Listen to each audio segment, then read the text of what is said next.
وعلى آله وصحبه وبارك وسلم تسليما كثيرا كثيرا. أما بعد فقد قال النبي صلى الله تعالى عليه وسلم صل صلاة موزع أو كما قال عليه الصلاة والسلام.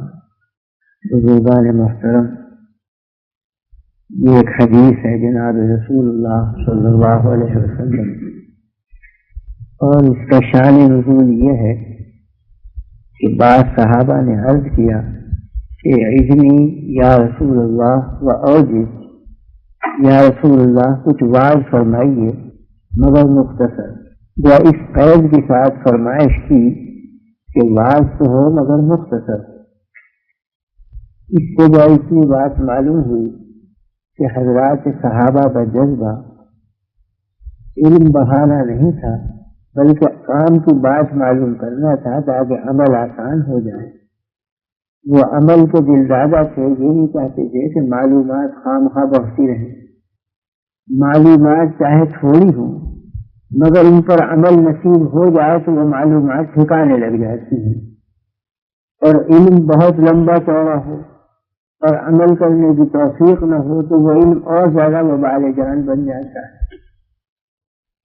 اسی واسطے شریعت اسلام نے ایسے علم کو ناپسند کیا ہے کہ جس علم سے کسی عمل کا تعلق نہ ہو.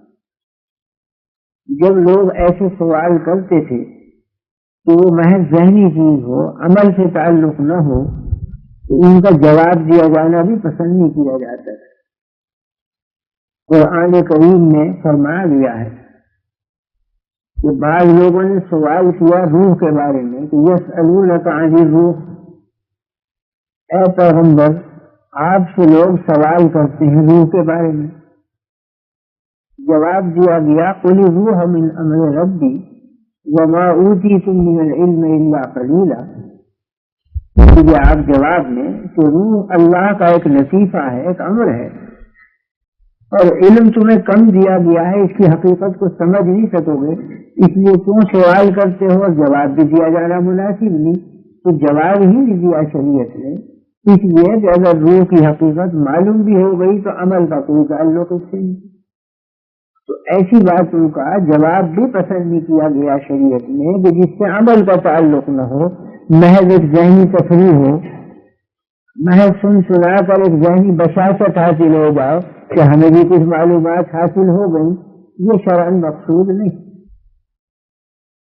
قرآن کریم نے ہے کہ چاند کے بارے میں سوال کیا کفار مکہ نے، یسألونک عن الاہلہ، یہ چاند کی حقیقت کیا ہے، یہ کیوں گھٹتا اور بڑھتا ہے؟ پہلی تاریخ کو ایسا ہوتا ہے جیسے ٹوٹی ہوئی چوڑی، اور 14 رات کو ایسا ہو جاتا ہے جیسے ایک بڑا طواق اور لبن، اور پھر گھٹنا شروع ہوتا ہے کہ پہلی تاریخ سے 14 تک بڑھتا ہے، مکمل ہوتا ہے، پھر گھٹتا ہے اور اخیر میں غائب ہو جاتا ہے. تو سوال کیا کہ یہ کیوں ہوتا ہے، کیا قصہ ہے؟ یسألونک عن الاہلہ، جواب کیا دیا گیا؟ یہ جواب نہیں دیا گیا کہ اس کی حقیقت کیا ہے، کیوں گھٹتا ہے، کیوں بڑھتا ہے. اس واسطے کہ اس سے کسی عمل کا تعلق نہیں. اگر معلوم ہی ہو گیا کہ فلاں بنیاد ہے گھٹنے بڑھنے کی، اس سے ہمارے عمل میں کیا اضافہ ہو جائے گا، کیا زیادتی ہوگی. جواب یہ دیا گیا کہ قل ہی مواقیت للناس والحج، یہ گھٹتا اور بڑھتا ہے تاکہ اوقات معلوم ہو، حج کے، عدت کے، مدت نمازوں کی، عبادتوں کی، ان کا پتہ چل جائے. زکوٰۃ کتنے مہینے بعد دیں، سال کے کتنے مہینے ہوتے ہیں. تو چاند کے گھٹنے بڑھنے سے مہینوں کا اندازہ ہو جائے گا، زکوٰۃ دینے میں سہولت ہوگی. چاند کے گھٹنے بڑھنے سے مہینے متعین ہوں گے تو عدتیں گزارنے میں سہولت ہوگی. تو اس واسطے چاند کو گھٹا بڑھا دیا ہے تاکہ تم اس کے ذریعے سے عبادات ادا کر سکو. باقی حقیقت کیا ہے، کیوں گھٹتا بڑھتا ہے، تمہیں اس سے کوئی تعلق نہیں گھٹے بڑھے. قیامت کے دن یہ سوال نہیں کیا جائے گا کہ تم نے کیوں نہیں تحقیق کی کہ چاند کتنا گھٹتا تھا، کتنا بڑھتا تھا، کیا اس کی بنیادیں تھی. یہ سوال نہیں کیا جائے گا کہ چاند میں آبادی تھی یا نہیں تھی، چاند میں کوئی سمندر بھی تھا یا نہیں تھا، کوئی پہاڑ بھی تھے یا نہیں تھے. یہ سوال نہیں کیا جائے گا. یہ سوال کیا جائے گا کہ چاند کے ذریعے جو ہم نے مہینے بنائے تھے، اوقات بنائے تھے، ان اوقات کو کس میں صرف کیا تم نے؟ آیا عبادت میں صرف کیا یا لہو و لعب میں صرف کیا؟ تو چاند کی جو غرض و غایت ہے وہ بیان کی گئی، حقیقت نہیں بیان کی گئی. قل ہی مواقیت للناس والحج، اس لیے کہ حقیقت بیان کرتے اس سے عمل کا کوئی تعلق نہیں، اور غرض و غایت بیان کی اس سے عمل کا تعلق. اس سے معلوم ہو گیا کہ شریعت ایسی چیزوں کا جواب دینا بھی پسند نہیں کرتی کہ جس سے کسی عمل کا تعلق نہیں، محض ذہنی تفریح ہو جائے. یسألونک عن الساعة ایان مرساها، اے پیغمبر آپ سے لوگ سوال کرتے ہیں کہ قیامت کون سے دن آئے گی، کیا تاریخ ہوگی، کون سا سن ہوگا. جواب کیا دیا گیا؟ فی مان کا من ذکرہ، تمہیں کیا تعلق اس سے؟ کبھی آئے، کسی مہینے میں آئے، تم یہ عقیدہ رکھو کہ آئے گی. اس لیے کہ اس عقیدے سے تعلق ہے عمل کا، کہ جب آدمی یہ سمجھے گا کہ قیامت آنی ہے، اللہ کے سامنے جانا ہے، جواب دہی کرنی ہے، تو عمل میں ہمت کرے گا، مشقت کرے گا. اور اگر یہ معلوم ہو گیا کہ فلاں سن میں، فلاں دن میں، فلاں تاریخ، فلاں وقت آئے گی، اس سے تو اور عمل سے معطل ہو جائے گا، اس کے تو آسان خطا ہو جائیں گے کہ قیامت قریب آ گئی، اب ہاتھ پیر پھول جائیں گے، کام بھی نہیں کر سکے گا. تو کوئی ایسی چیز پسند نہیں کی شریعت نے کہ جس سے عملی زندگی کا تعلق نہ ہو. مقصود شریعت کا یہ ہے کہ لوگ نکمے نہ رہیں، معطل رہیں، عمل کریں، اور عمل بھی وہ کہ جس سے ان کی آخرت سنورے، دنیا بھی درست ہو جائے اور آخرت بھی درست ہو جائے. تو یہ مذاق ہے اسلامی شریعت کا. اس مذاق کو خوب سمجھے ہوئے تھے حضرات صحابہ، اس لیے وعظ کی فرمائش کی حضور سے، مگر اس قید کے ساتھ کہ اذنی یا رسول اللہ وعوجز، کچھ وعظ فرمائیے رسول اللہ، مگر مختصر، زیادہ لمبا چوڑا وعظ سننا نہیں چاہتا، گھنٹے کا، 2 گھنٹے کا. جیسے آج کل وعظ کے مفہوم میں داخل ہو گئی ہے مدت کہ جب تک 2 گھنٹے کا نہ ہو تو وعظ نہیں سمجھ، 1.25 گھنٹے کا نہ ہو وعظ نہیں سمجھتے. حالانکہ وعظ 5 منٹ میں بھی ہو سکتا ہے، 2 منٹ میں بھی ہو سکتا ہے، منٹ بھر میں بھی، بلکہ آدھے منٹ میں بھی. اس لیے کہ حضور نے جو اس کے جواب میں وعظ فرمایا وہ کیا تھا؟ صلی صلاۃ مودعین. یہ 6 منٹ لگے، 1 منٹ بھی سمجھ لگا اس میں، صلی صلاۃ مودعین. یہ بات صحابہ کو بھی قناعت ہو گئی کہ وعظ ہو گیا، حضور نے بھی وعظ فرما دیا. تو معلوم ہوا کہ حضور کے نزدیک بھی وعظ کے مفہوم میں لمبی مدت داخل نہیں تھی، اور صحابہ نے جو فرمائش کی تھی کہ مختصر فرمائی، تو اتنا مختصر فرمایا کہ آدھے منٹ میں ختم ہو گیا وعظ. تو وعظ کی حقیقت میں طول وقت داخل نہیں ہے کہ وقت بھی لمبا خرچ ہو اس میں. اور کیوں داخل نہیں؟ اس لیے کہ وعظ کی حقیقت یہ ہے کہ کوئی کام کی بات معلوم ہو جائے کہ جس سے آدمی اپنی دنیا آخرت درست کر سکے. تو یہ مذاق حضرات صحابہ میں خوب رچ چکا تھا. وہ لمبی چوڑی گفتگویں، لمبے چوڑے مواعظ اس کو پسند نہیں کرتے تھے، مختصر بات ہو کام کی. ایک صحابی حاضر ہوئے حضور کی خدمت میں اور عرض کیا گیا رسول اللہ کوئی ایسی چیز بتلا دیجیے کہ اسے کر لوں اور جنت میں پہنچ جاؤں، مجھے لمبی چوڑی بات کی ضرورت نہیں. آپ نے فرمایا کہ تعبد اللہ ولا تشرک به شیئا وتقیم الصلاۃ وتؤتی الزکاۃ وتصوم رمضان وتحج البیت ان استطعت الیہ سبیلا. اللہ کی عبادت کر، شرک کا نام نشان نہ ہو اس میں، نماز پڑھ، روزہ رکھ، زکوٰۃ دے، حج ادا کر. تو کہتا ہے کہ حل علیہ غیرہن، اس کے سوا بھی کچھ فرض ہے مجھ پہ؟ فرمایا لا الا ان تطوع، اس سے زیادہ فرض کچھ نہیں، نفلی طور پہ جو کر لے تجھے اختیار ہے. بس وہاں سے رخصت ہوا اور یہ کہتا ہوا چلا گیا کہ واللہ لا ازید علی ھذا ولا انقص، خدا کی قسم نہ اس میں زیادتی کروں گا نہ کمی کروں گا، میرے لیے کافی ہے عمر بھر کے بعد. جب چلا گیا آپ نے فرمایا کہ چلا گیا وہ شخص، عرض کیا چلا گیا. فرمایا کہ اگر کسی کو جنتی دیکھنا ہو دنیا میں تو اس شخص کو دیکھ لیے جا رہا ہے. یہ مذاق تھا حضرات صحابہ کا کہ بات مختصر ہو، کام کی ہو کہ جس سے عمل کرنا سہل ہو جائے. اس واسطے یہ وعد کی فرمائش کی اور اس قید کے ساتھ کہ اذنی یا رسول اللہ وعوجز نصیحت فرمائی اور مختصر. تو آپ نے کیسی مختصر نصیحت فرمائی؟ فرمایا صلی صلاۃ مودعین، ایسی نماز پڑھ کہ جیسے تجھے ہمیشہ کے لیے رخصت کیا جا رہا ہے، یہ تیری آخری نماز. بس یہ بات فرمایا. اگر اس ایک بات پر عمل نصیب ہو جائے ہمیں تو لمبے چوڑے بازوں کی ضرورت نہیں، دنیا بھی درست ہو جائے آخرت بھی. اس لیے کہ آپ نے فرمایا کہ ایسی نماز پڑھ کہ جیسے تجھے ہمیشہ کے لیے رخصت کیا جا رہا ہے. یعنی جب نماز پڑھنے کھڑے ہو یہ سمجھ کر کھڑے ہو کہ شاید یہ آخری نماز ہے، معلوم نہیں اس کے بعد زندگی وفا کرے یا نہ کرے، نماز پڑھنا نصیب ہو یا نہ ہو، تو جتنا خشوع و خضوع کرنا ہے اس میں کر لوں، جتنا دل لگانا ہے وہ اس کے اندر لگا لوں. اس عقیدے سے، اس تصور سے جب پڑھے گا آدمی کہ یہ آخری نماز ہے تو پوری محنت صرف کر دے گا، دل بھی لگائے گا، آنکھیں بھی سجدہ پہ رہیں گی، خیالات بھی منتشر نہیں ہوں گے، ہم اصل متوجہ ہو جائے گا حق تعالی شانہ کی طرف. تو فرمایا کہ ایسی نماز پڑھ، ہر نماز کو یوں سمجھ کے پڑھ. اس واسطے کہ زندگی کا بھروسہ بھی تو کچھ نہیں.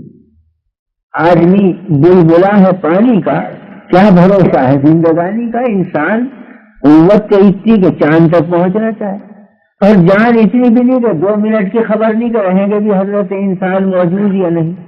اس ذوق پر یہ تنتنا ہے کہ آسمان تک پہنچنے کی ہمتیں باندھ رکھی ہیں، ارادے کر رکھے ہیں، اور خبر یہ نہیں کہ منٹ بھر کے بعد عمر بھی باقی رہے گی یا نہیں.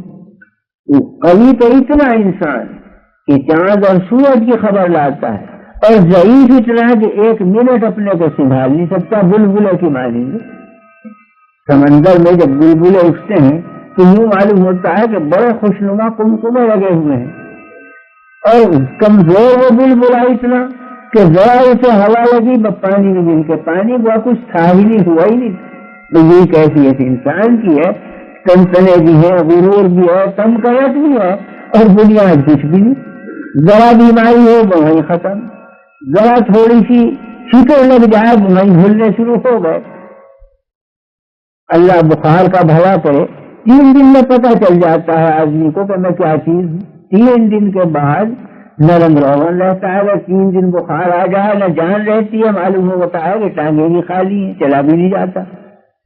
تو گم تو یہ ہے اور طاقت اتنی ہے.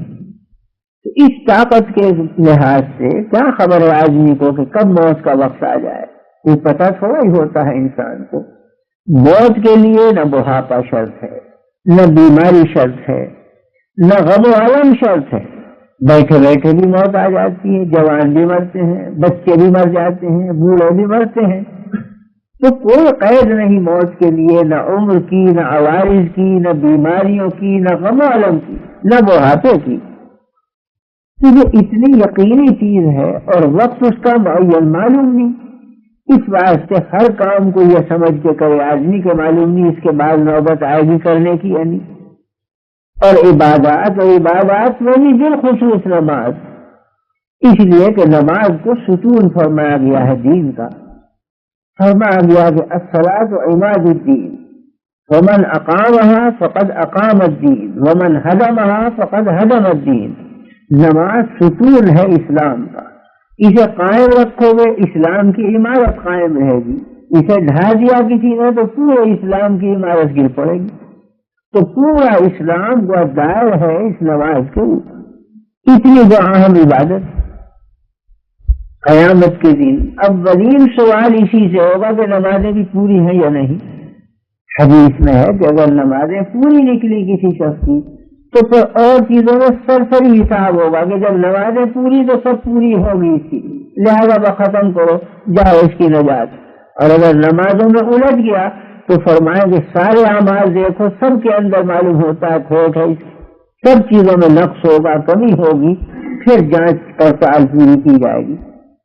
تو گویا نماز کنجی ہے ساری عبادات کی، یہ درست ہے تو ساری عبادات درست، اور یہ خراب ہے ناقص ہے تو ساری عبادات ناقص سمجھی جائیں. اسی لیے فرمایا گیا کہ اولین طور پر پرسش اور پوچھ گچھ قیامت کے دن نماز کی ہوگی، اور نماز کو اسی لیے ستون کہا گیا دین کا۔ اور یہاں تک بھی فرما دیا گیا کہ من ترک الصلاۃ متعمدا فقد کفر، جس نے جان بوجھ کر عمدن نماز کی ترک کی اس نے کفر کیا۔ اس کا یہ مطلب نہ سمجھیے کہ وہ کافر ہو گیا، کفر کرنا اور چیز ہے، کافر ہو جانا اور چیز ہے۔ کافر تو وہ ہوتا ہے کہ جس کا عقیدہ، عمل، اوڑھنا بچھانا سب کفر بن جائے، اور کفر کرنا وہ ہے کہ مسلمان ہے مگر حرکت کفر کی کر گزرا۔ جتنی برائیاں ہیں دنیا میں وہ سب کفر کی حرکتیں ہیں، جھوٹ بولنا بھی کفر کی حرکت، غیبت کرنا بھی کفر کی حرکت، زنا اور بدکاری بھی کفر کی حرکت۔ تو مومن رہ کر بھی کفر کی حرکتیں کر سکتا ہے، جیسا کہ نیکیاں سب اسلام کی چیز ہے، کہ ایک کافر بھی اسلام کی بات کر سکتا ہے۔ اگر کوئی کافر سچ بولتا ہے تو آپ کہیں گے اس نے تو اسلام کا کام کیا، یعنی سچ بولنا تو اسلام کی چیزوں میں ہے۔ اگر پوری خیرات کی ایک کافر نے تو آپ کہیں گے کہ بھئی ہے تو کافر مگر کام اس نے اسلام کا تھا کیا، اس لیے کہ ہر نیکی اسلام کا جز ہے اور ہر بدی کفر کا جز ہے۔ تو ایک ہے کافر بننا، ایک ہے کفر کی حرکت کرنا، ایک ہے مسلم ہونا، ایک ہے اسلام کی بات کرنا۔ تو اسلام کی بات کافر بھی کر سکتا ہے اور کفر کی بات مسلمان بھی کر سکتا ہے۔ یہ ایسی ہے اس کی مثال کہ جیسے آپ اگر کپڑا دھونے بیٹھ جائیں تو یوں کہا جائے گا کہ فلاں صاحب کپڑے دھو رہے ہیں، یوں نہیں کہا جائے گا کہ دھوبی ہو گئے۔ دھوبی ہو جانے کا تو یہ مطلب ہے کہ کپڑے دھونے کا پیشہ اختیار کر لیا، تو کہا جائے گا فلاں شخص دھوبی ہے، یعنی اس کی زندگی کا مقصد ہی کپڑے دھونا ہے۔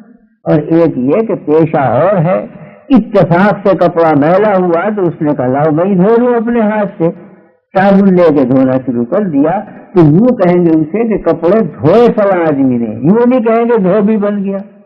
اسی طرح سے اگر ایک مسلمان نے نماز ترک کر دی تو کہیں گے کفر کا کام کیا، یہ نہیں کہیں گے کافر ہو گیا۔ اسی لیے حدیث میں یہ لفظ فرمایا گیا کہ من ترک الصلاۃ متعمدا فقد کفر، جس نے جان بوجھ کر نماز ترک کی اس نے کفر کی بات کی۔ یہ نہیں فرمایا گیا کہ من ترک الصلاۃ متعمدا فصار کافرا، کہ جس نے نماز ترک کی وہ کافر ہو گیا، یہ نہیں کہا۔ فقد کفر یعنی کفر کی حرکت کی اس نے، اس لیے کہ ترک صلاۃ کفر کی حرکت ہے، اسلام کی حرکت نہیں۔ اسلام کی حرکت ہے نماز کا ادا کرنا۔ اس سے اندازہ ہوا کہ اتنی مہم چیز ہے نماز کہ اس کے ترک کرنے کو کفر کی حرکت کہا گیا۔ اور بعض علماء لکھتے ہیں کہ نہیں کافری ہو گیا، اسے تجدید کرنی چاہیے، اسلام کی کلمہ پڑھنا چاہیے، اس لیے کہ اس نے جان بوجھ کر نماز ترک کی۔ بعض کا یہ بھی قول ہے، مگر خیر اس کو عام اہل سنت والجماعت نے تسلیم نہیں کیا۔ عام اہل سنت والجماعت کا مذہب یہی ہے کہ ترک نماز کفر یا حرکت ہے، کافر بن جانا نہیں ہے۔ البتہ نماز ترک کرنے پر سختی ہے تمام ائمہ کے یہاں۔ امام شافعی رحمۃ اللہ علیہ تو فرماتے ہیں اسے قتل کر دو، وہ جان بوجھ کر نماز ترک کرے۔ امام ابی حنیفہ فرماتے ہیں کہ اسے سزا دو، سزا اتنی دو کہ وہ توبہ کرنے پر مجبور ہو جائے، اور نہیں توبہ کرتا تو پھر سزا دو۔ اور سزا میں کوئی قید ہی لگائی، بیٹوں کی سزا ہو، مار پیٹ کی سزا ہو، قید کی ہو، جیل خانے بھیجنے کی ہو، ہر سزا اس میں داخل۔ کہ یہ ترک نماز پر سختی سارے ائمہ نے کی، اور وہ اسی لیے کی ہے کہ یہ کفر کی حرکت ہے، اور اگر کوئی عادت ڈال لے نماز چھوڑنے کی وہ با کفر کی سرحد کے قریب پہنچ گیا، کہ معلوم نہیں کہیں کفار میں شامل نہ ہو جائے، کہیں اس کا ذوق نہ یہ بن جائے، پھر بے شک کفر کی سرحد پر آ گیا۔ تو بہرحال اتنی اہم اور ضروری چیز تھی، اس لیے نبی کریم صلی اللہ علیہ وسلم نے نصیحت کے سلسلے میں جب عرض کیا گیا کہ نصیحت فرمائیے اور مختصر، تو یہ مختصر نصیحت فرمائی کہ نماز پڑھو، اور پڑھو کیسی؟ صلاۃ مودعین، ایسے شخص کی نماز جسے رخصت کیا جا رہا ہو ہمیشہ کے لیے دنیا سے، یعنی یہ آخری نماز ہو، تو کتنا دل لگا کر پڑھے گا؟ اس سے معلوم ہوا کہ نماز جیسے پڑھنا ضروری ہے، ایسے ہی اس میں خشوع اور خضوع اور دل لگانا بھی ضروری ہے۔ لا صلاۃ الا بحضور القلب، نماز ہوتی نہیں ہے جب تک کہ دل متوجہ نہ ہو حق تعالیٰ کی طرف۔ اگر آپ نے نیت باندھ لی، ہاتھ باندھ لیے، اور دل مکان اور دکان میں رہا، تو نماز کا ڈھانچہ بنا دیا، نماز کی روح نہ بنی۔ روح جب بنے گی جب دل ہر طرف سے منقطع ہو کر محض نماز میں لگ جائے اور محض اللہ کی طرف جھک جائے، تب کہا جائے گا کہ اس نے حقیقی طور پر نماز پڑھی۔ صلی صلاۃ مودعین، ہمیشہ کے لیے رخصت ہونے والے شخص کی نماز پڑھی، جب پورے دل کے ساتھ نماز پڑھے تو خشوع اور خضوع اور دل لگانا اور دل کا جھکا دینا اور سب طرف سے خیالات کو کاٹ کر صرف ایک ذات بابرکات میں اپنے خیالات کو لگا دینا، تب تو کہا جائے گا کہ وہ نماز ہے حقیقتاً، ورنہ تو کوئی ڈھانچہ ہے۔ کیونکہ ذرا سا بھی نقص ہو تو نماز میں نقص آ جاتا ہے، اور جو سرے سے روح ہی نہ ہو تو مردہ لاش کتنی خوبصورت ہو وہ محبت کے قابل نہیں ہوتی۔ ہمارے حضرت حاجی امداد اللہ قدس اللہ سرہ، جو تمام جماعت دیوبند کے شیخ طریقت ہیں، اور حضرت مولانا گنگوئی اور حضرت مولانا نانوتوی ان سب کے پیر ہیں، ان کے خدام میں اور خلفاء میں ایک بزرگ تھے مولانا محب الدین صاحب، صوبہ سرحد کے رہنے والے تھے، پٹھان تھے، مگر بہت قریب نسبت اور نہایت صاحب کشف بزرگوں میں تھے۔ ان کی نظر سے یہ حدیث گزری مولانا محب الدین صاحب کی کہ جس شخص نے وضو کیا کامل وضو، اس میں تمام شرائط واجبات سنتوں کی پوری رعایت کی، وضو اس طرح کیا، اور اس کے بعد 2 رکعتیں پڑھی، اور اس شان سے پڑھی کہ لا یحدث فیہما نفسہ، ان میں وسوسے پکائے نہیں، خیالات نہیں پکائے، بلکہ سارے وسوسوں کو قطع کر کے اللہ کی طرف متوجہ ہو گیا۔ اس شان کی 2 رکعتیں پڑھی، مقبلا علیہما بوجہہ، ان 2 رکعتوں پر وہ اپنے دل کو لگا دیا ہر طرف سے قطع کر کے، تو فرمایا گیا کہ غفر لہ ما تقدم من ذنبہ، پچھلے سب گناہ بخش دیے جاتے ہیں اس شخص کو۔ یہ حدیث کا مضمون، یہ مولانا محب الدین صاحب کی نظر سے گزری یہ حدیث، تو ان کا جی چاہا کہ آج میں اس حدیث پر عمل کروں، تو مولانا نے وضو کیا، اور جو وضو کے آداب اور مستحبات اور سنتیں اور فرائض وہ سب ادا کیے، اور تمام دعائیں جو اب پڑھی جاتی ہیں وضو میں سب پڑھی، غیر نہایت مکمل وضو۔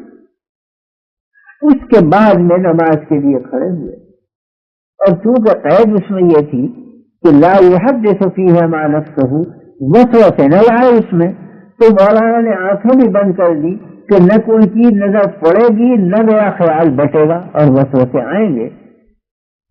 چنانچہ پوری 2 رکعتیں اس شان سے پڑھی کہ ایک بھی وسوسہ نہیں آیا، ہم اطن نماز کی طرف متوجہ، تو اپنے نزدیک وضو اور نماز نہایت مکمل پڑھی، اور قلب میں ایک انشراح پیدا ہوا کہ مجھے وعدہ دیا گیا ہے کہ غفر لہ ما تقدم من ذنبہ، پچھلے گناہ سب بخش دیے جائیں گے، انشاءاللہ میرے پچھلے گناہ سب بخشے گئے، کیونکہ میں نے شرط کے مطابق وضو اور نماز دونوں ادا کر دی۔ اب چونکہ صاحب کشف بھی تھے، اس لیے گردن جھکا کر متوجہ ہوئے کہ عالم مثال میں اپنی نماز کی صورت تو دیکھوں مقبول ہوئی یا نہیں ہوئی، تو متوجہ ہوئے آنکھ بند کر کے، تو ان کی نماز کی صورت ان کے سامنے پیش کی گئی۔ انہوں نے دیکھا کہ ایک نہایت حسین و جمیل عورت ہے، زیورات سے لگی، بہترین لباس، خوشبو سے معطر، اور نہایت ہی نظروں کو کھینچنے والا حسن اور جمال کہ حیران ہوگا حسن و جمال دیکھ کر، مگر آنکھوں سے اندھی ہے، نابینا۔ جب کشف ان کا پورا ہوا، اب سوچنے لگے کہ یا اللہ وہ حسن و جمالی کیا ہوا، آنکھوں پہ تو دار مدار ہے، جب آنکھ ہی ندارت ہے تو زیورات سے کیا ہوا، اور کپڑے عمدہ سے عمدہ ہوئے تو کیا ہوا؟ اور اگر چہرے کا رنگ بہت ہی سرخ سفید نکلا مگر آنکھ سے نابینا تو وہ تو حسن کرکرا ہو گیا۔ میں نے تو نہایت مکمل نماز پڑھی تھی، آخر یہ اتنی ناقص؟ تھوڑا بہت نقص ہو جو چھپایا جا سکے، انگلی کٹی بھی ہے، ناخن ٹوٹا ہوا ہے، چلو خیر چھپ جائے، مگر چہرے کے اوپر وہ بھی آنکھ جب ندارت ہے تو وہ حسن سارا خراب ہو گیا۔ تو میں نے ایسی کون سی خرابی کی کہ میری نماز اعلیٰ بھی ہوئی اور ساتھ میں اتنی ناقص ہو گئی؟ کچھ سمجھ میں نہ آئی بات۔ تو حضرت حاجی امداد اللہ قدس اللہ سرہ کے پاس پہنچے، اپنے شیخ کے پاس، اور سارا واقعہ سنایا کہ آج حضرت میں نے اس حدیث پر عمل کیا تھا اور نہایت دل لگا کے میں نے نماز پڑھی، اور اس کے بعد میں مراقب ہوا اور میں نے دیکھا کہ میری نماز کی صورت کیا ہے۔ تو واقعی نہایت عجیب و غریب صورت، مگر وہ ساری صورت کا حسن و جمال کیا ہو گیا جب میں نے دیکھا کہ آنکھوں سے نابینا ہے۔ یہ خرابی کیوں پیدا ہوئی؟ حضرت حاجی صاحب نے فرمایا کہ مولانا ایسا معلوم ہوتا ہے کہ آپ نے نماز آنکھیں بند کر کے پڑھی۔ انہوں نے عرض کیا کہ حضرت ہاں یہ تو ہے واقعہ، میں نے آنکھ نیچ کے نماز پڑھی، اس لیے آنکھیں بند کر لی تھی کہ خیال نہ بٹے۔ فرمایا کہ آنکھ بند کر کے نماز پڑھنا سنت کے خلاف، ایک سنت چوں کر رہ گئی اس نے اتنا بگاڑ پیدا کر دیا اس کے حسن و جمال میں کہ نماز بہت اعلیٰ تھی مگر ایک سنت کے ترک ہونے سے پوری نماز میں نقص پیدا ہو گیا۔ اگر آپ آنکھ کھول کر نماز پڑھتے اور بلا اختیار بہت سے وسوسے آتے، وہ نماز مکمل ہوتی بنسبت اس کے کہ وسوسہ ایک بھی نہیں آیا مگر سنت ترک ہو گئی، حسن جاتا رہا نماز۔ تو اندازہ کیجئے کہ ایک ذرا سی سنت کے ترک ہونے سے کتنا عیب پیدا ہو جاتا ہے نماز کے اندر۔ اگر ہم سرے سے خیالی نماز میں رکھیں، مکان اور دکان میں خیال رہے تو کتنی ناقص اور بھونڈی نماز ہوگی۔ اگر اس کی شکل ہمارے سامنے آئے تو شاید ہم اس کو دیکھنا بھی دوبارہ نہ کریں۔ جب ایک سنت کے ترک ہونے سے اتنا عیب پیدا ہو گیا تو جہاں سرے سے سنتیں ندارت ہوں اور اٹھک بیٹھک ہی ہو جائے کہ کبھی کھڑے ہو گئے کبھی بیٹھ گئے، نہ دل ٹھکانے نہ دماغ ٹھکانے، تو وہ نماز نہیں، وہ تو نماز کی مورت بن گئی، یہ تصویر بن گئی۔ تو تصویر کی کیا قدر و قیمت ہے؟ قیمت تو جان کی ہوتی ہے، جب جان ہی نہیں اس میں تو اس کی قیمت کیا اٹھے گی؟ تو بہرحال اس سے اندازہ ہوا کہ نماز کے حسن و جمال کے لیے سنتوں کی پیروی، مستحبات کی پیروی، شرائط کا پورا کرنا، آداب کا پورا کرنا یہ نہایت ضروری ہے۔ جب یہ ساری چیزیں جمع ہوں گی تب کہا جائے گا کہ خشوع و خضوع سے آپ نے نماز پڑھی اور دل کو ہوسن آپ نے اللہ کی طرف لگا دیا، تب کہا جائے گا کہ نماز اس شخص کی سی پڑھی آپ نے کہ جسے ہمیشہ کے لیے رخصت کیا جا رہا ہے، ساری دماغ اور قلب کی قوت لگا دی اس نماز کو آراستہ کرنے میں۔ لیکن اگر وسوسے بھی ہیں، سنتوں کے خلاف بھی چل رہے ہیں، مستحبات بھی ادا نہیں ہوئے، تو پھر وہ نماز نہیں ہوگی جو صلاۃ مودع جس کو کہا گیا ہے۔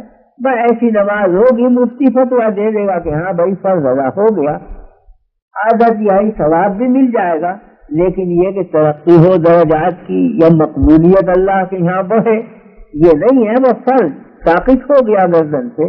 بس زیادہ سے زیادہ یہ کہ مواخذہ نہیں ہوگا قیامت کے دن، لیکن یہ کہ کوئی آوبھگت ہو، کوئی ترقی ہو، یہ بھی نہیں ہوگا۔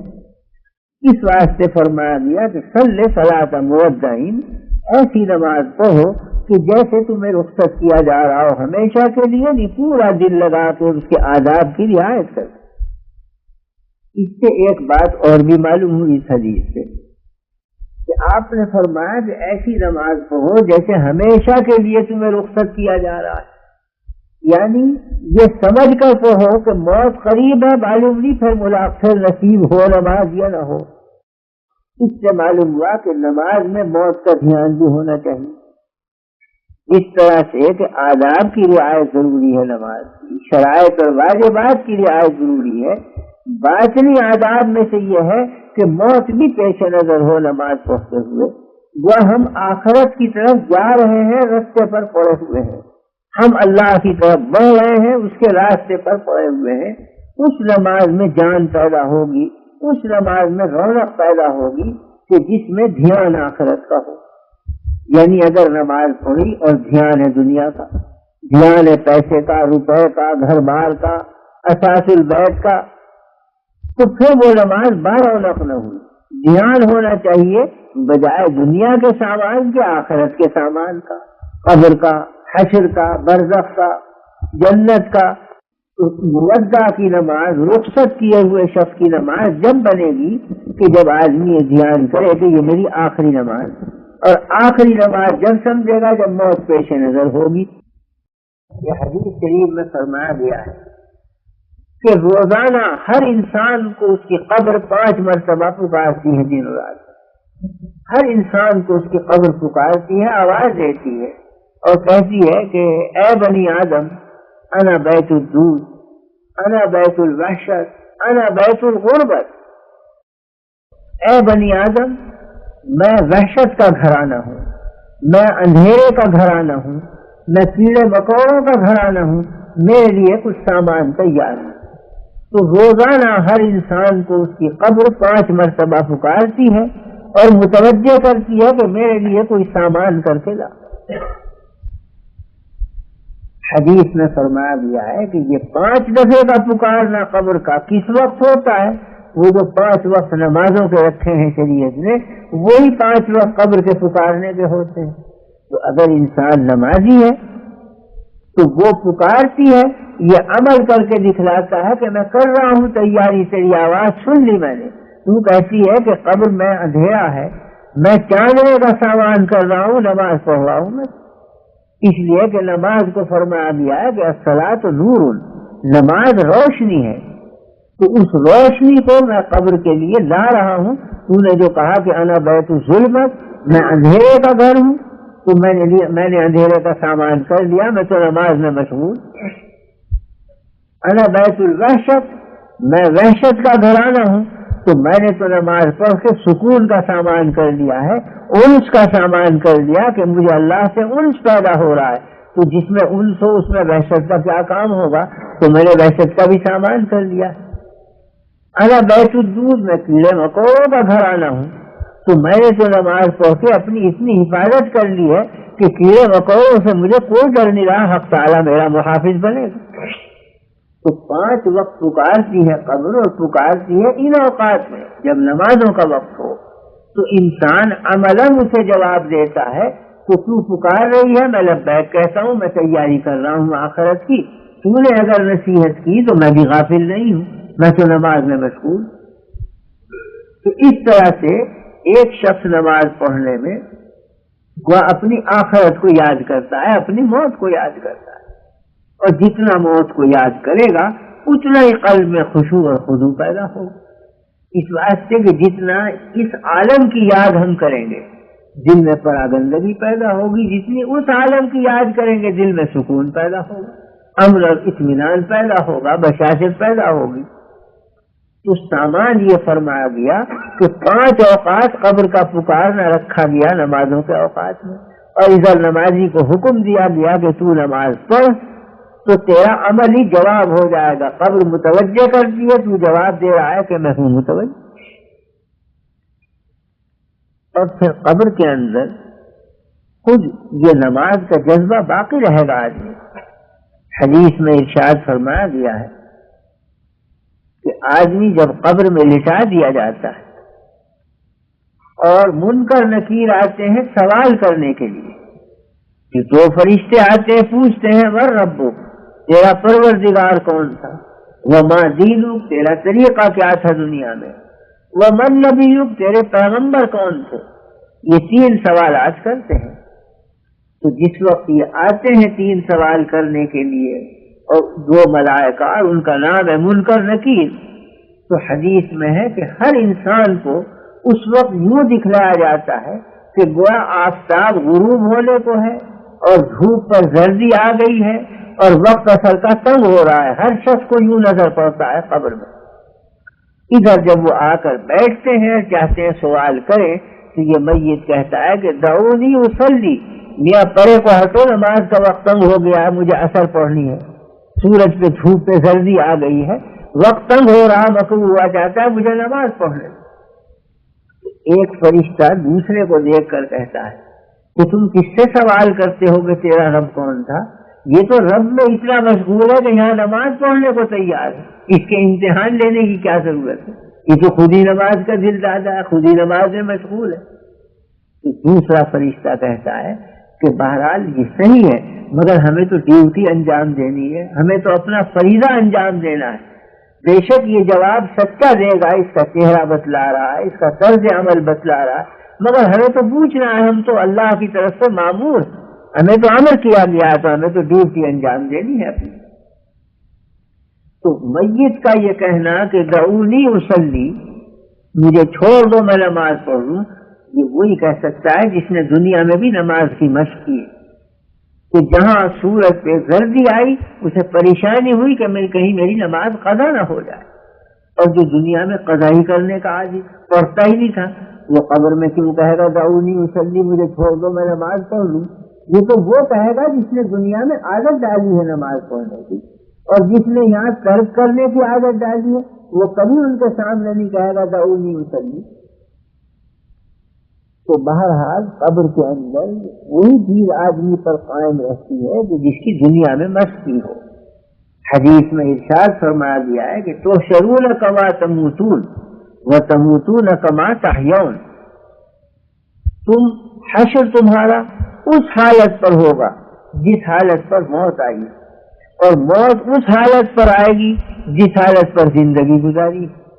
تو زندگی اگر گزاری ہے اللہ کے نام کے ساتھ تو مرتے وقت بھی اللہ کا نام زبان پہ ہوگا، قبر سے اٹھتے وقت بھی اللہ ہی کا نام زبان پہ ہوگا. اور اگر معاذ اللہ زندگی گزاری ہے خرافات میں، عادت ڈال دی ہے برے بھلے گالم گلوچ کی، تو اندیشہ ہے کہ مرنے کے وقت بھی وہی کلمات زبان پہ جاری ہوں، اور قبر سے اٹھ کر بھی وہی کلمات جاری ہوں. قبر سے اٹھ کر آدمی وہی کلمات ادا کرے گا جو مرتے وقت زبان پہ. حدیث شریف میں ہے کہ اگر حج کرتا ہوا کوئی شخص انتقال کر جائے، لبیک کہہ رہا تھا اور اونٹ سے گرا انتقال کر گیا، تو میدان محشر میں جب قبر سے اٹھے گا تو لبیک لبیک اس کی زبان پر جاری ہوگا، گویا وہ حج کے لیے جا رہا ہے. آگے جا کے پتہ چلے گا کہ تو میدان محشر ہے، میں سمجھ رہا تھا میدان عرفات ہے، میں سمجھ رہا تھا کہ یہ مینا اور مزدلفے کا میدان ہے، یہ تو قیامت کا میدان نکلا. وہ اتنا وہ محب ہوگا اپنی حالت میں جو موت کے وقت تھی کہ قبر سے اٹھ کر بھی وہ اسی حالت میں گزارے گا، وہی کلمات کہتا وہ اٹھے. مجاہد جس نے جان دی ہے اللہ کے راستے میں اور گردن اپنی کٹوا دی، تو حدیث میں ہے کہ وہ قیامت کے دن اٹھے گا اس شان سے کہ سر اس کی ہتھیلی پر ہوگا اور رگوں میں سے خون بہ رہا ہوگا، اور فریاد کرتا ہوا جائے گا اللہ کی طرف کہ اللہ میرے قاتل سے پوچھئے کہ مجھے کیوں قتل کیا اس نے، میں تو آپ کا نام بتلانے کے لیے چلا تھا، میں نے کوئی گناہ تو نہیں کیا تھا، پوچھئے میرے قاتل سے کہ مجھے کیوں قتل کیا. تو اس دن میں شہید کو اس شان سے نہیں اٹھایا جائے گا کہ وہ صحیح سالم ہو، سر کٹا ہوا اٹھے گا، سر ہتھیلی پر ہوگا. جس حالت میں وہ انتقال ہوا تھا وہی کیفیت ہوگی میدان محشر میں اٹھتے ہوئے. وہاں یہ نہیں ہے کہ اس کو صحیح سالم بدن کے ساتھ اٹھائیں گے، ہاں تکلیف کچھ نہیں ہوگی اسے، یہ صحیح ہے. میدان محشر میں فریادی بن کر چونکہ آئے گا، اس واسطے وہی کیفیت اس کی قائم رکھیں گے جو مرتے وقت تھی کہ سر بھی الگ ہے، دھڑ بھی الگ ہے، خون بھی بہ رہا ہے لوگوں سے، تاکہ اس کی فریاد نہایت مکمل ہو اور وہ حق تعالیٰ سے سوال کرے کہ اے اللہ میرے قاتل سے پوچھئے کہ مجھے کیوں قتل کیا. تو جس حالت میں مرتا ہے آدمی اسی حالت میں اس کا حشر ہوتا ہے. نماز پڑھتے ہوئے مرا ہے تو وہ نماز ہی پڑھتا ہوا اٹھے گا، تسبیح پڑھتے ہوئے انتقال کیا ہے تو تسبیح پڑھتا ہوا اٹھے گا، حج کرتے ہوئے انتقال کیا ہے تو حج ہی کرتا ہوا اٹھے گا. اور شہید بنا ہے، شہادت کے ساتھ انتقال ہوا تو وہ شہادتی گرم میں قیامت کے دن اٹھے گا. تو تحشرون کما تموتون وتموتون کما تحیون، حشر تمہارا اس حالت میں ہوگا جس حالت میں موت آئی، اور موت اس حالت میں آئے گی جس حالت میں زندگی گزاری ہے. تو یہ ساری زندگی در حقیقت مشق کرنے کے لیے ہے آخری وقت کے بعد، اور وہ آخری وقت مشق کرنے کا ہے تاکہ میدان محشر کی جو زندگی شروع ہو تو اس کیفیت سے شروع ہو۔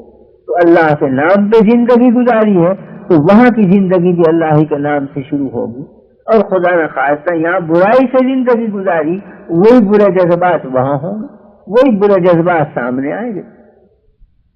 اس واسطے آپ نے ارشاد فرمایا کہ صلی صلاۃ مودعین، ایسی خشوع سے نماز پڑھو کہ جیسے یہ آخری نماز ہے، کہ واقعی اگر آخری وقت ہو جائے تو قیامت کے دن اسی نماز پڑھتے ہوئے حالت میں اٹھو اور حق تعالیٰ دیکھ لیں کہ یہ تو بڑا پکا نمازی میدان محشر میں بھی نمازی میں مشغول۔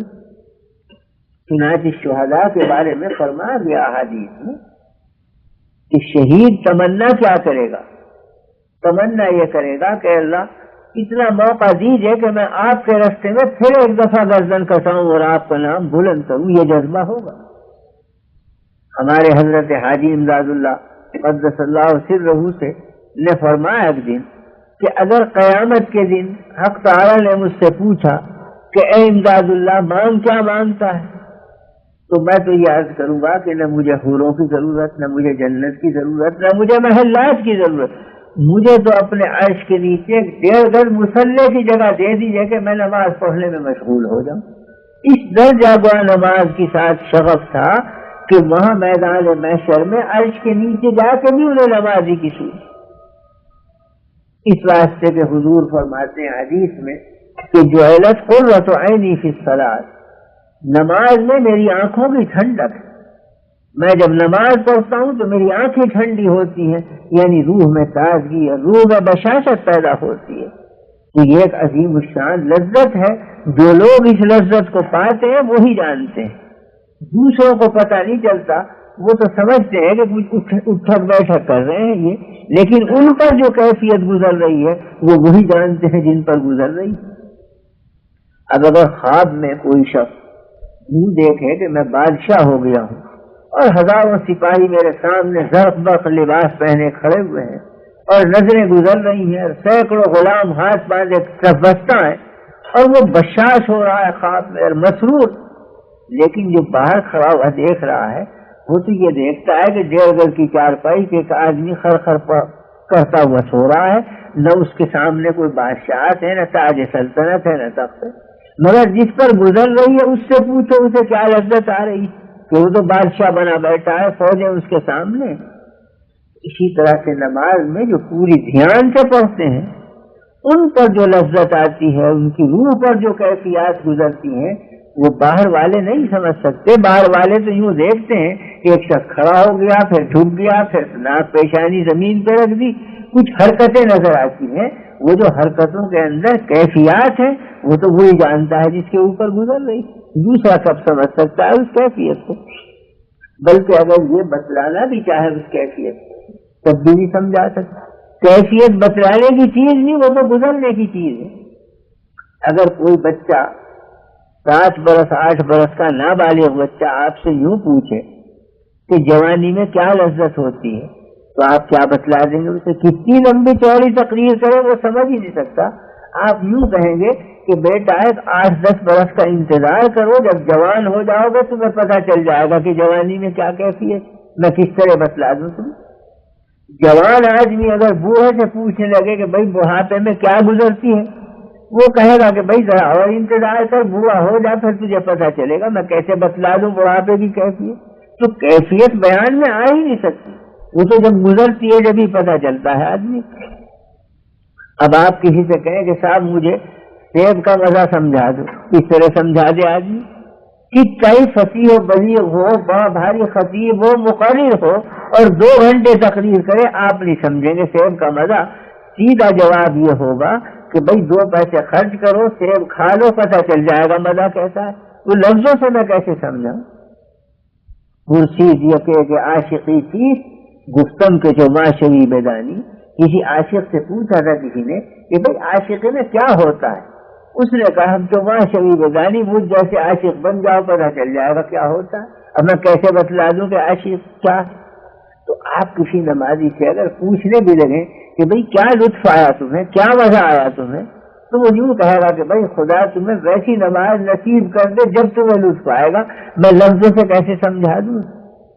تو وہ لفظوں سے سمجھانے کی چیز نہیں، وہ تو گزرنے کی چیز، وہ تو جب خود کیفیت گزرتی ہے تب پتہ چلتا ہے۔ اب آپ کسی کے سامنے برف کا ٹھنڈا گلاس گرمی میں پینے لگے، کس قدر روح میں مسرت ہوگی، کس قدر بشاشت ہوگی، فرحت ہوگی قلب کے اوپر۔ گرمی شدید تھی اور سرد پانی پہنچا تو معلوم ہوا کہ جیسے سوکھتے ہوئے درخت کی جڑ میں پانی دے دیا تو تازگی پیدا ہو گئی۔ لیکن دوسرا اگر یوں کہے بھائی کیا گزری تمہارے اوپر، تو کیا سمجھا دیں گے آپ؟ کہیں گے کہ بھائی اس کے سوا کوئی صورت نہیں کہ تو بھاگ کر آ، خوب گرم آ جا اور اس کے بعد میں تجھے برف پلاؤں، تب تجھے پتا چلے گا کہ کیا کیفیت۔ تو کیفیات ہمیشہ گزرنے سے سمجھ میں آتی ہے، الفاظ سے سمجھ میں نہیں آتی۔ اسی طرح سے حضور فرماتے ہیں کہ جعلت قرۃ عینی فی الصلاۃ، میری آنکھوں کی ٹھنڈک ہے نماز میں۔ مجھ پر جو کیفیات گزرتی ہیں بس وہ میں ہی جانتا ہوں، تو وہ بچوانے کی چیز نہیں ہے، وہ برتنے کی چیز ہے، جس پر گزرے گی وہ جانے گا۔ تو اس کو فرماتے ہیں کہ جو کیفیت اگر تم حاصل کرنا چاہتے ہو تو ہر نماز کو اس انداز سے پڑھو کہ جو ہے صلاۃ مودع ہے، ہمیشہ کے لیے تمہیں رخصت کیا جا رہا ہے اور تم یہ سمجھ کے پڑھ رہے ہو کہ یہ آخری نماز ہے۔ تو انتہائی دل لگا کے، انتہائی قلب کی کیفیت سے، انتہائی گرویدگی سے اور فنائیت کے ساتھ تم نماز پڑھو گے تو تم پر کیفیات آئیں گی اور اس وقت تمہیں لطف اور لذت معلوم ہوگا، ورنہ بتلائے کہ یہ لذت نہیں آ سکتی۔ حضرت ابراہیم بن ادهم رحمۃ اللہ علیہ مشائخ ہجریہ میں بڑے اکابر اولیاء میں بادشاہ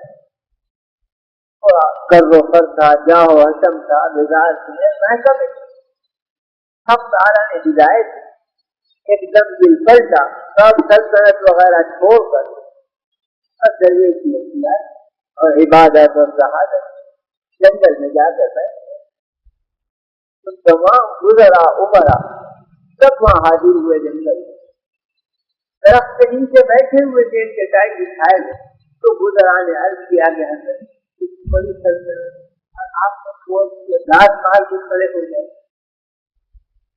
سلطنت میں رہ کر بھی تو آپ عبادت کر سکتے ہیں، آپ 100 سال کا جنگل میں آنے سے کیا فائدہ؟ سلطنت تو بہت بڑی چیز ہے، آپ سے احتیاطانی ضرورت ہے۔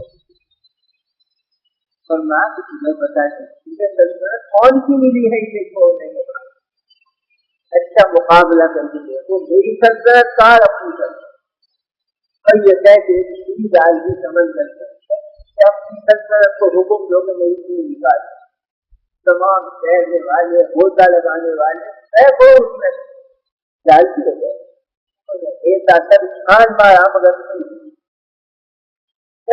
ہوتا خور آئے اور سارے سمندر کو چھلنی کر دیا، جہاں کی ڈالی گئی تھی اسے کھینچ کر ہر طرف، مگر وہ ذرا بیچارے آئے کہ حضرت بہت کوشش کی وہ تو فرمایا بس تمہاری سلطنت کا دور ختم ہو، اتنی بھی تمہاری سلطنت ایک دن بھی نہیں لا سکی اور ساری طرف تم نے خرچ کر دی، ہزاروں روپیہ ہوتا خوروں کے اوپر خرچ کیا اور اس من سے بڑے ماہر جمع کیے تھے اور سارا اپنا زور لگا دیا اور اب میری سلطنت یہ کہہ کے دریا کی طرح اشارہ کیا اور خطاب کیا مچھلیوں کو کہ میری سوئی لا دو، تو بات یہ سینکڑوں مچھلیاں آئیں اور ان زبانوں کے اور منہ میں ایسے سوئی بولنے کی اور کہا کہ وہی میری لوہے کی سوئی لا دو، پھر آخر ایک مچھلی نے لا دی، یہ بھی فرما یہ فرق ہے میری سلطنت میں تمہاری سلطنت کہ تم نے سارا زور لگا دیا سننے، میرے ایک کہنے سے ہزاروں سننے آ گئے، سونے جاری اور جو میری اصلی چیز تھی وہ بھی آ گئی، یہ ہے میری طاقت۔ پھر تم کہتے ہو کہ میری چھوٹی اور کمزور سلطنت کو اختیار اور طاقتور سلطنت کو چھوڑ، اب اس بیچارے ذرا کو کیا خبر تھی کہ وہ سلطنت کیا ہے، کس طرح حاصل ہوئی، وہ تو وہ سمجھ رہے تھے کہ چٹائی میں بیٹھ گئے حضرت ابراہیم بن ادهم اور تخت سلطنت چھوڑ دیا، لیکن تخت ظاہری چھوڑ کر باطنی تخت اختیار کیا، ظاہری تاج چھوڑ دیا اور باطنی تاج اختیار کیا۔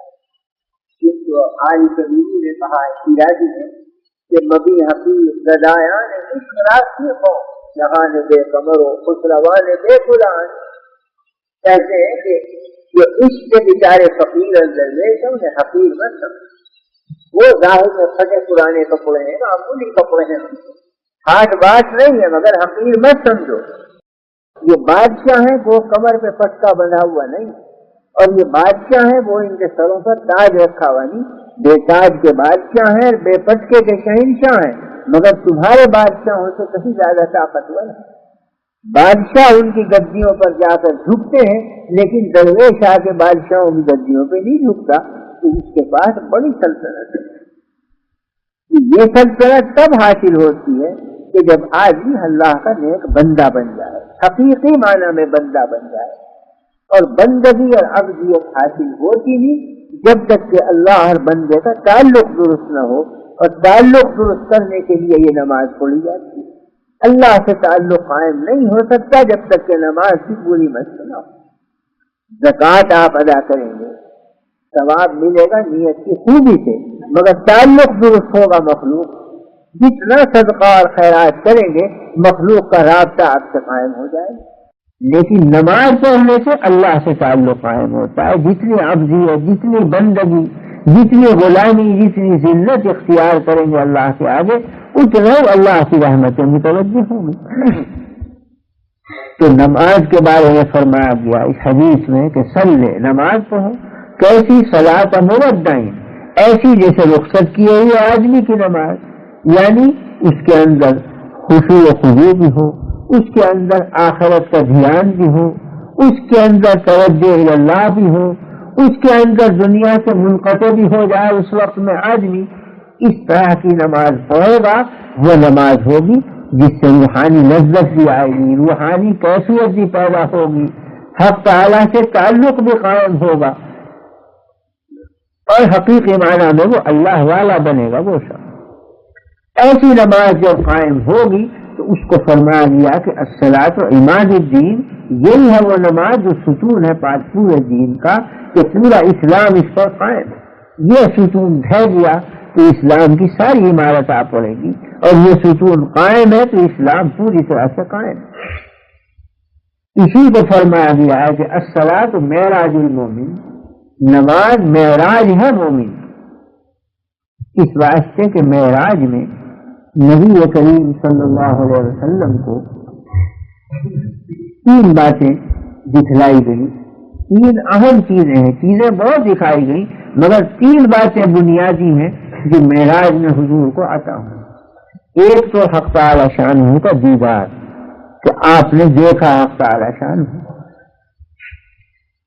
کس طرح سے دیکھا آنکھ سے دیکھا یا قلب سے دیکھا یہ اختلاف ہے صحابہ میں مگر اس پر سب متفق ہیں کہ دیکھا. کہ سب سے پہلی چیز تو یہ کہ دیدار خداوندی نصیب ہوا آپ کو معراج میں. دوسری چیز یہ کہ انتہائی قرب میسر ہوا. اتنے نزدیک پہنچ گئے آپ اللہ سے کہ نہ کوئی فرشتہ مقرب اتنا نزدیک ہوا نہ کوئی نبی مرسل اتنا نزدیک ہوا جتنے آپ نزدیک ہوئے اور قریب ہوئے اللہ سے.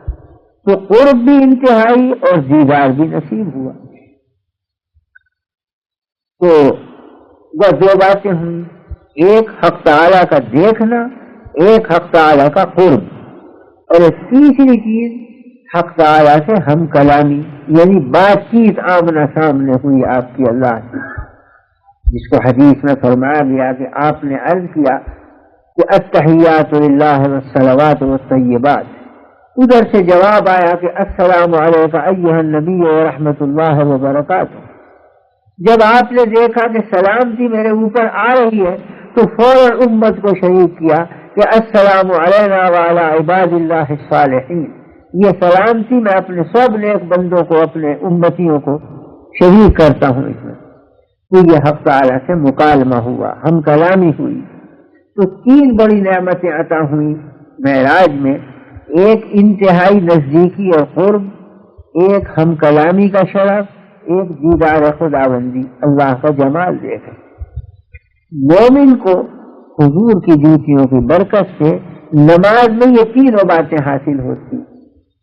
حدیث شریف میں فرمایا گیا ہے کہ جب آدمی کھڑا ہوتا ہے تو اس کی نظر اللہ کے چہرے پر ہوتی ہے.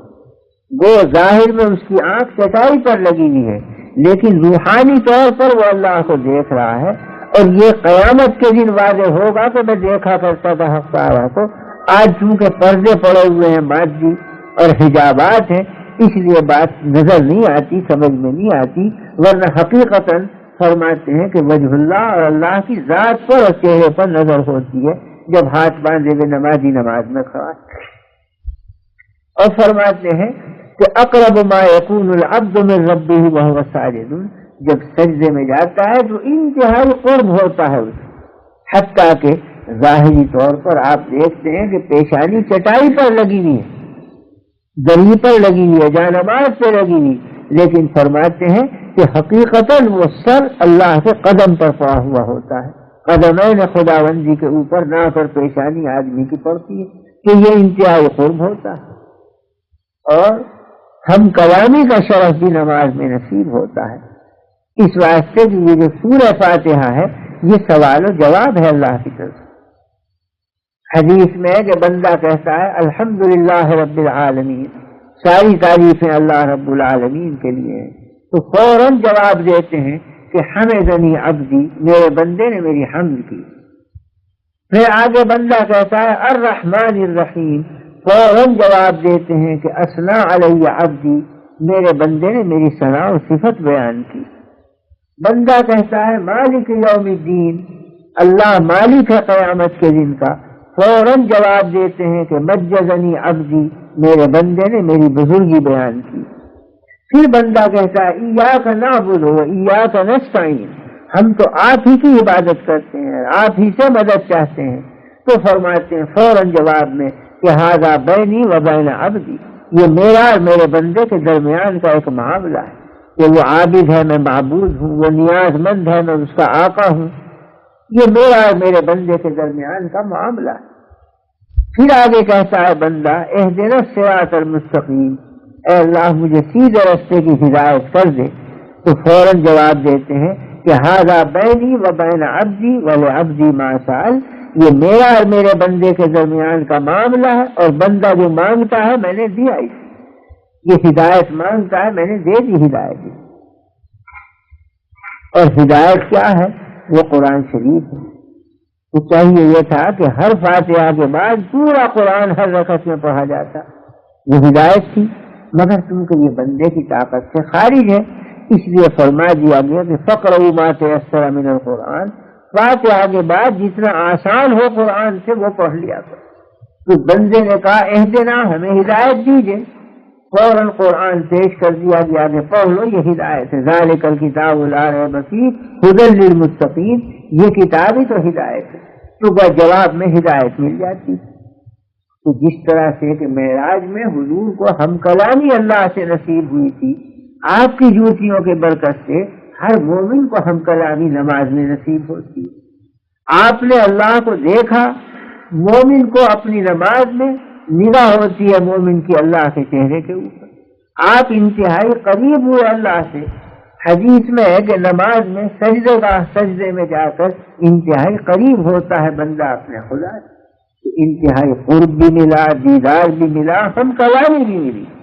تو جو معراج میں حضور کو دیا گیا، حضور کی جوتیوں کی برکت سے امتیوں کو بھی دیا گیا.